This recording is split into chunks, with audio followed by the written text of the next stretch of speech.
just a couple disclaimers before we get started. One, this was played on an emulator because I don't have a means of recording or streaming my actual copy of the game. And two, I treated the inner area and outer area of Pinwheel Forest as different encounters because they're different maps that have different spawns.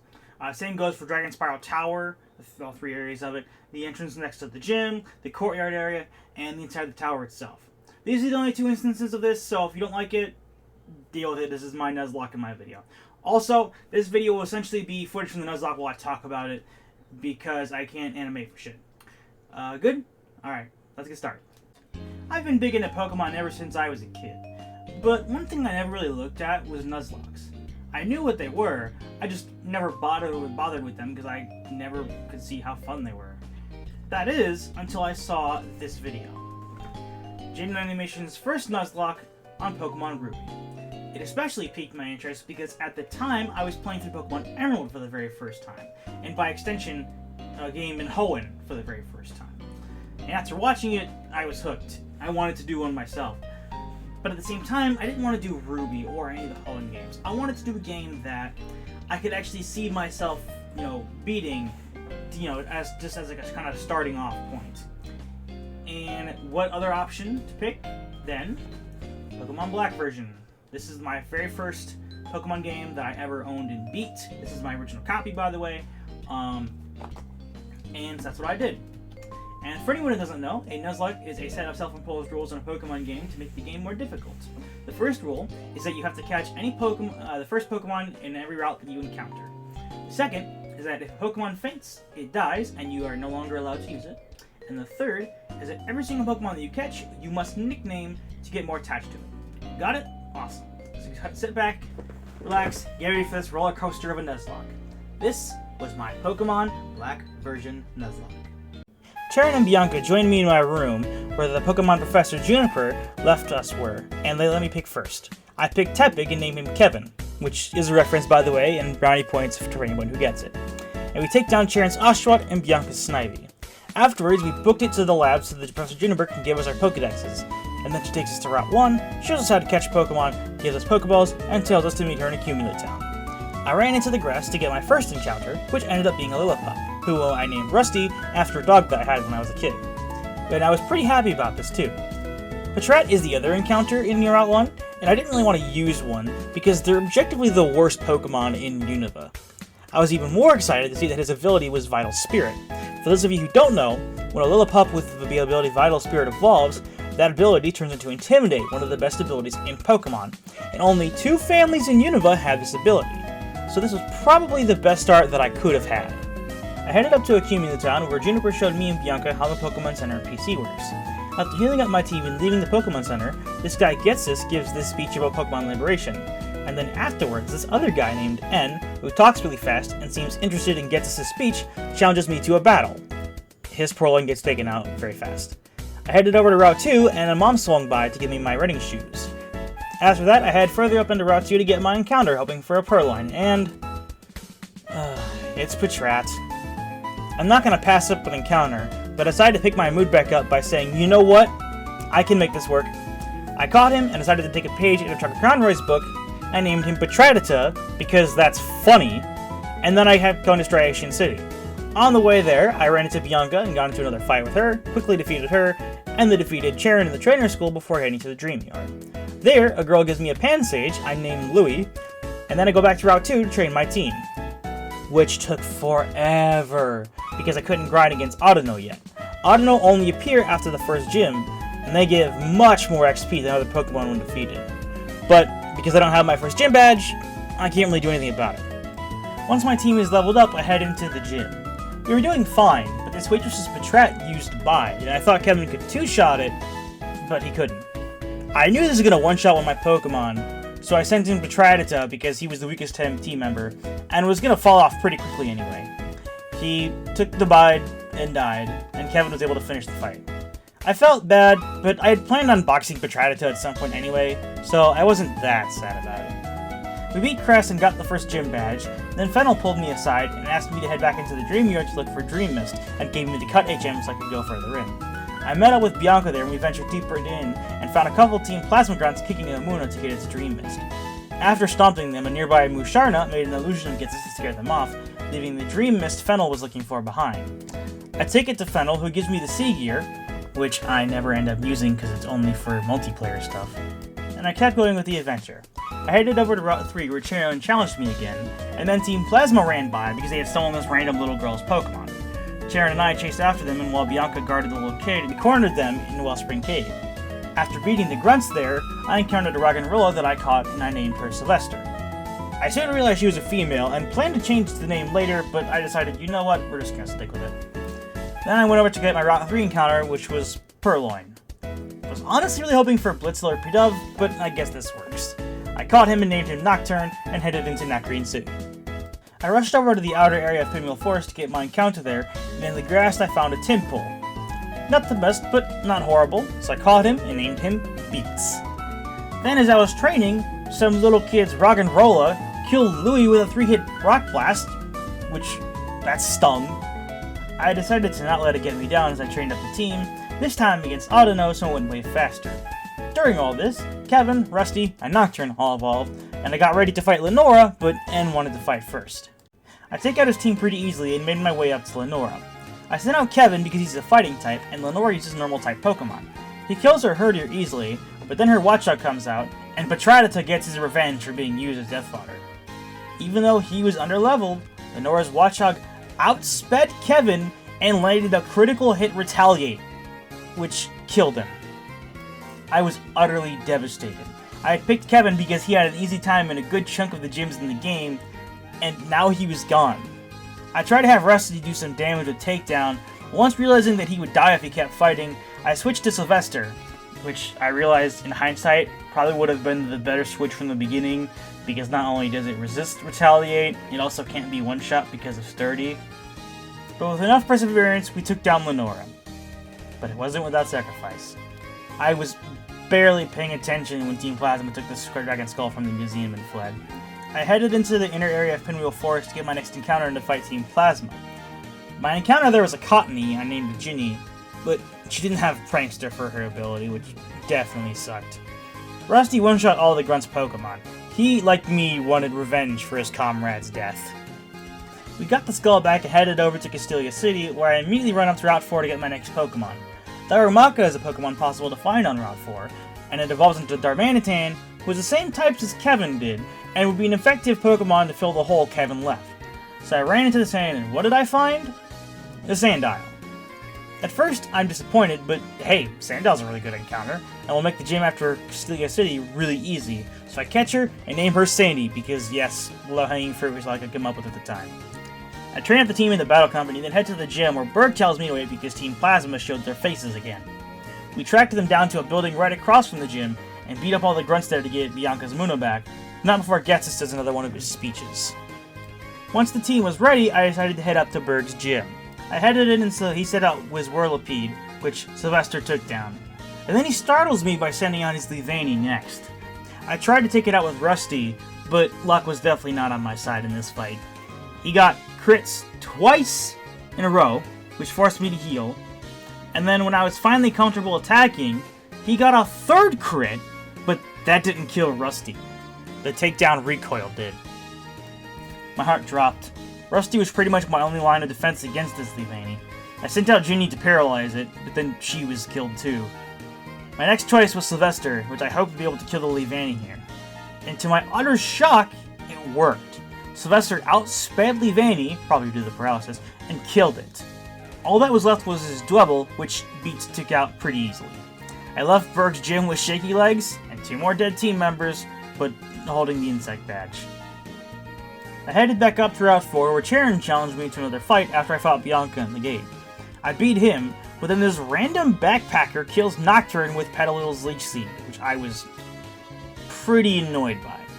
I headed over to the Desert Resort to get my encounter, and finally found a Darumaka. So I caught him and named him Fyrus. I just wanted to point out, Fyrus' nature was adamant, and he had a 25 IV in attack, which was insanely lucky. Then I headed into the Relic Castle and got a Yamask I named Bakura, but I also got the cover fossil there, which I headed back to Nacrene City to revive Leonardo the Tirtuga. But due to my own forgetfulness, I forgot to heal Fyrus, and he died to a Sigilif, which was very frustrating. Looking back, I'm gonna start calling the area around Nimbasa City, including Nimbasa City itself, the Pit of Death, and I bet you can guess why. This policeman's herdier kills Sandy, and then this backpacker Steven, who shares his name with one of my coworkers who watched the Nuzlocke on stream, kills Beast with his driller. So now I'm panicking because I don't have a ground type for Elisa's gym, who uses electric types. I get my Route 16 encounter of a Gothita I named Gwen, my Lost Thorn Forest encounter is a Venipede I named Roxy, and my Route 5 encounter is a Minchino that I named Milady because she just didn't want to get in the damn Pokeball. Then, as I was training up the team, Milady and Bakura were both killed by two separate Lightbird with Pursuit as I tried to switch them out. This was going downhill very fast. But guess what? Murphy's Law decided that I hadn't had enough yet. Because then Leonardo was killed by another Sigilyph, leaving me with Gwen, Sylvester the now Boldore, and Roxy the now Whirlipede. Going into the fight with N, I was understandably worried, having only 3 Pokemon, and guess what happened? His Sigilyph crit Gwen and killed her, and then I was forced to sacrifice Roxy to keep Sylvester alive, after realizing his Sigilyph 2-shots her with Psybeam. I managed to make it out with just Sylvester, but once the battle was over, I started panicking, because now, she was the only Pokemon I had left. Oh boy. My brain was going into overdrive because I had to beat the entire Nimbasa City gym trainers and all, with only a Boldore. Elisa has 2 Amoga that like to Volt Switch back and forth and spam Double Team when they're not Volt Switching. But Volt Switch is a special move, and Sylvester doesn't have the highest special defense out there. So I made a plan. I decided that I was going to buy a bunch of the items X Special Defense, which raises the special defense on the Pokemon it's used on, but the buff only lasts if the Pokemon is switched out, which is going to be a problem because, well, you know. I headed back to the gym, and Sylvester came in clutch because during the fights with the gym trainers, she learned the Rock Slide, which was huge, since it was an answer to the 2 Amoga she had. After stepping out of the last roller coaster cart, I nervously made my way to Elisa and started the battle. It was a slow start, with me having to heal several times in between X special defenses and Iron defenses because of the constant Volt Switching and occasional crit, which scared me half to death. But eventually I got to the point where I was comfortable and began attacking. She one-shot the first Amoga, and then Elisa sent out her Zap Strike Up, which wasn't quite one-shot, but after enough persistence we managed to pull through. I managed to defeat Elisa and the entirety of the Nimbasa City gym with only a Boldore and careful planning. However, I wasn't quite out of the woods yet. See, after you fight Elisa, you fight Cheren on Route 5, and because I picked Tepig, he has a Duat on his team that knows Water Pulse, which can confuse Sylvester, and also is a special move. However, this time the game decided to throw me a bone. Cheren's first Pokemon was Purloin, and Sylvester resisted all of its attacks. This let me max out her special defense, and also use some Iron defenses to get her defense all the way up as well, meaning that I could comfortably handle the rest of Cheren's team. Once Purloin was down, he sent out Duat, and used Focus Energy to raise his crit chance, which definitely scared me, but the X special defenses came in clutch, and I was able to defeat his Duat and the rest of his team. Then we met Alder, who had me and Cheren double battle a pair of preschoolers with herdiers, and we defeat them easily. Then Lisa gets Clay to drop the Driftvale drawbridge so we can cross into Driftvale City. On the bridge, I found a Ducklet I named Donald, and because Sylvester was at such a high level compared to him, I caught him in a quick ball to make absolutely sure I would knock him out. Once at Driftvale City, Clay's mad because dropping the bridge let the group of Team Plasma he had as captive escape, and he asks me and Cheren to track them down. I'm pretty sure that's his fault, but I'm gonna give him a pass because he's really cool. I decided to take a detour to Route 6.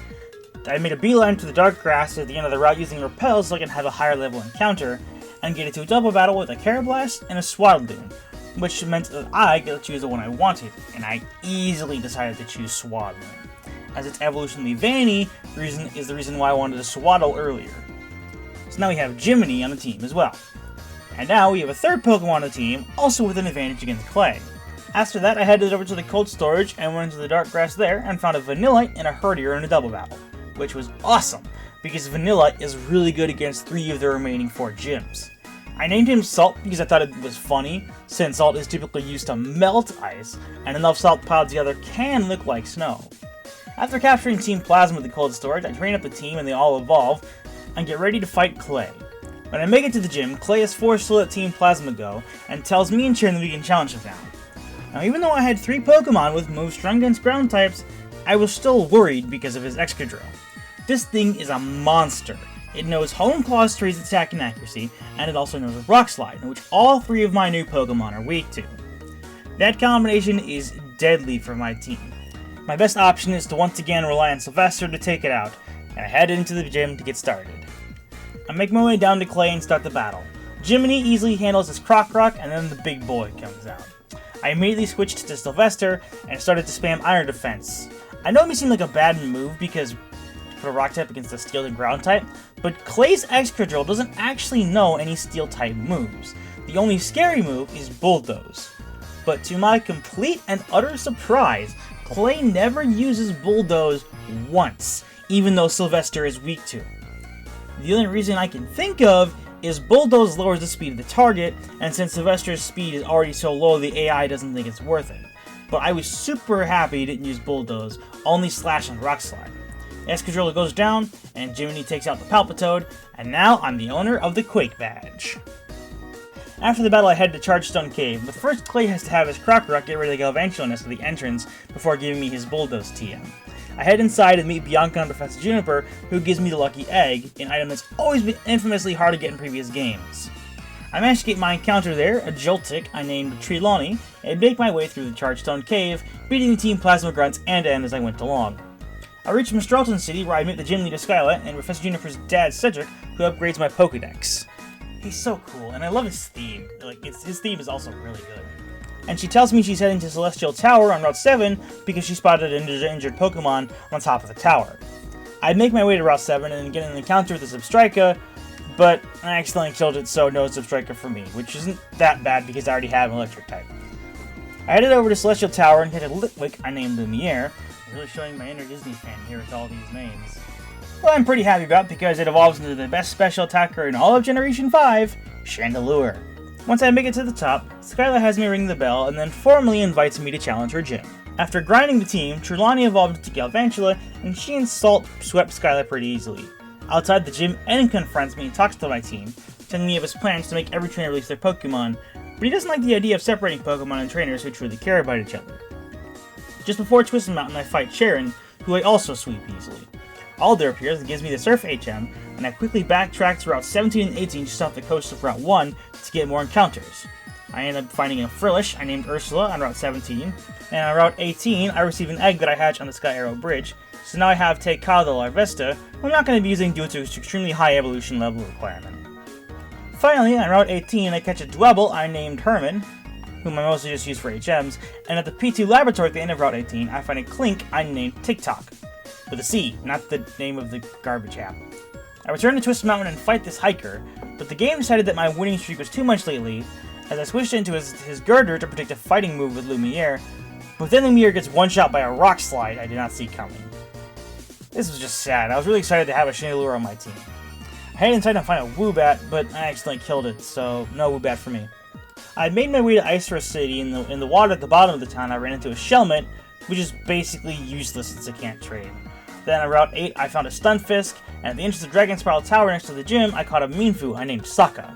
With training up the team a bit more, TikTok evolved, and we swept through Bryson pretty easily. After beating Bryson, Team Plasma revealed themselves and busted through the Dragon Spiral Tower. On the inside, I caught a Golett, which would have been awesome, but his ability was Klutz, meaning he can't use any items. So, auto goes in the box, sadly. After smacking down all the guards and reaching the top, we see that N has managed to awaken Zekrom and flies off with it. After exiting the tower, we make our way to the castle because it may have some hints on how we're supposed to awaken Reshiram to stop N and Zekrom. Team Plasma is there though, so I have to find my way through them first. Once I reach the bottom, Alder and Getsus are there, and Getsus tells us that we have no chance to reawaken Reshiram, and the Lightstone wasn't there at Relic Castle. Alder assured him that N wouldn't complete his goals. We quickly left Relic Castle, and were interrupted by Professor Juniper screaming at me in the cross transceiver to go to Nacrene City. I fly over, and Lenora reveals that, hey, that inconspicuous red rock we kept on display was actually the Lightstone the whole time. I accepted the responsibility of carrying around a rock, not like I haven't had plenty of those in my bag already, before we realized none of us know how to reawaken Reshiram. Alder and Professor Juniper realized we need to talk to the gym leader in Opelucid City.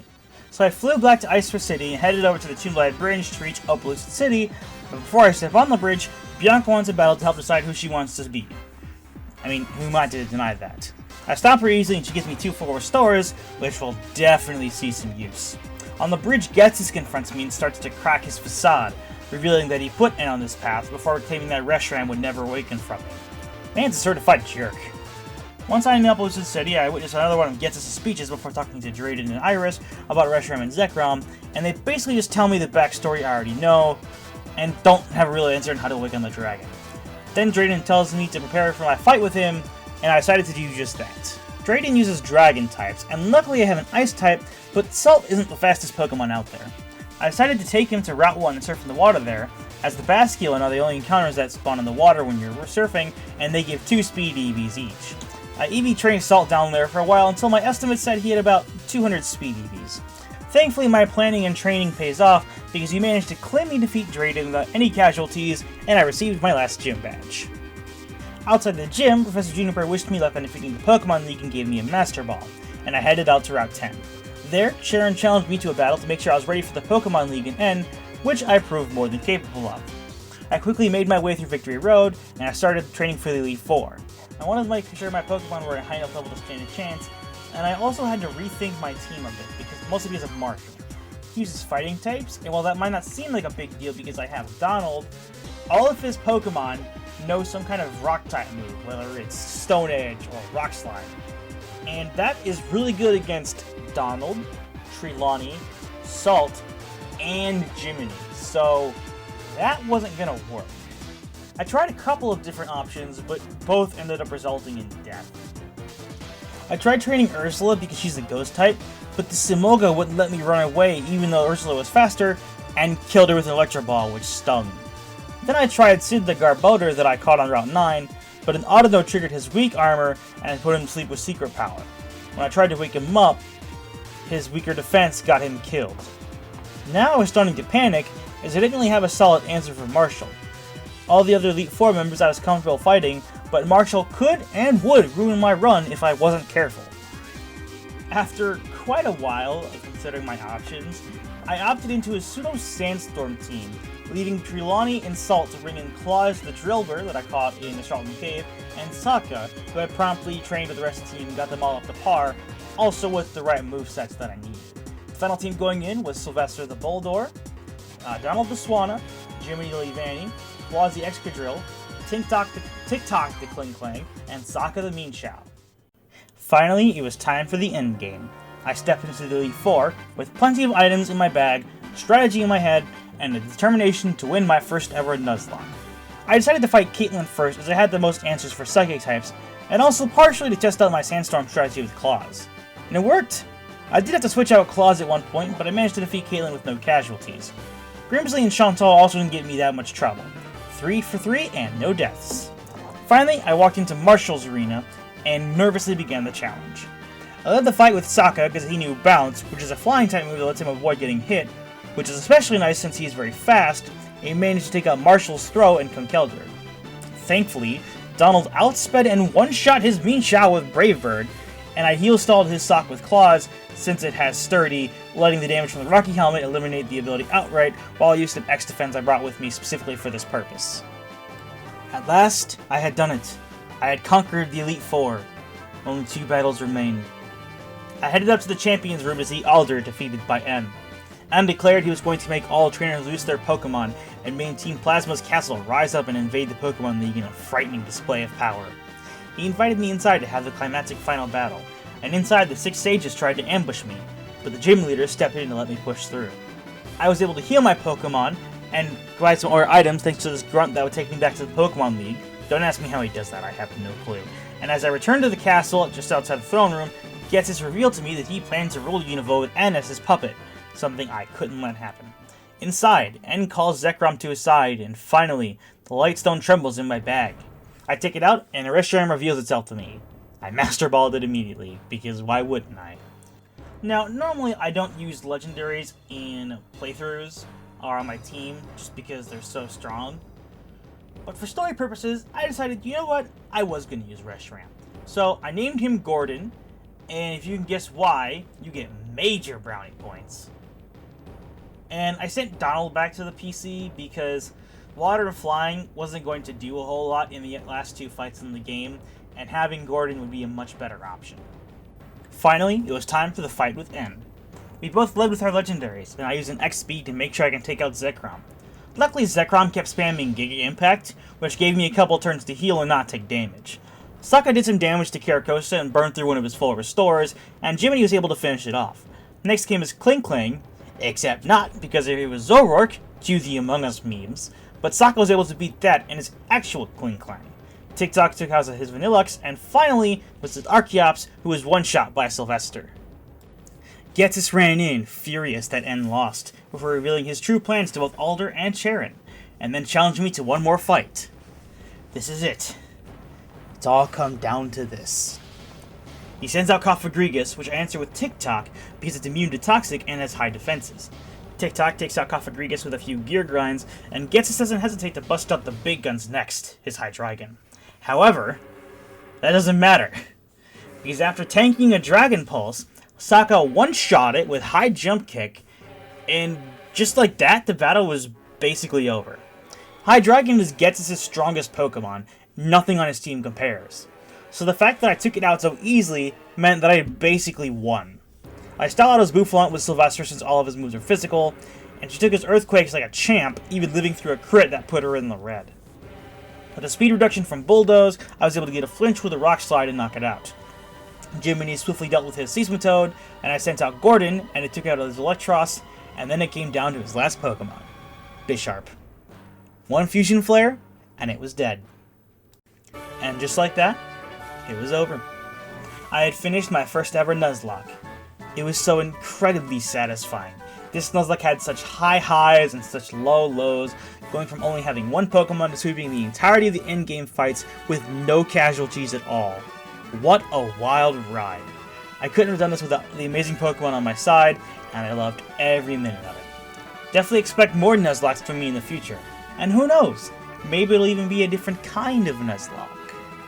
Well guys, that was it for my Pokemon Black Nuzlocke. I hope you guys enjoyed. This was a really crazy ride, and I'm super glad you guys were here to see it. If you guys didn't realize, this whole thing was streamed on Twitch, which you can check out in the description down below, as well as my my Discord, where you can talk to other people on the server, talk to me, maybe even suggest other Let's Plays and other things like that. And hopefully they'll have this video up soon. As I'm in the process of making this, we hit 300 subscribers, which is insane. Thank you guys so much for that. This will have this be the 300 subscriber special, I guess, because it's right around that time. I'm probably gonna have this together in a couple days after I'm finished recording this, which is it's recording this the day before my birthday, which is the funny part. My birthday is tomorrow, the 11th of April. But excuse me. Thank you guys so much for watching. If you liked it, make sure to leave a like and subscribe. Ring that bell for other gaming and Pokemon content. Sorry, man. Just had some water. And also, be sure to check out the other gaming content that I've got. And that being said, thank you guys so much for watching, and I'll see you guys in the next video. Bye, everybody!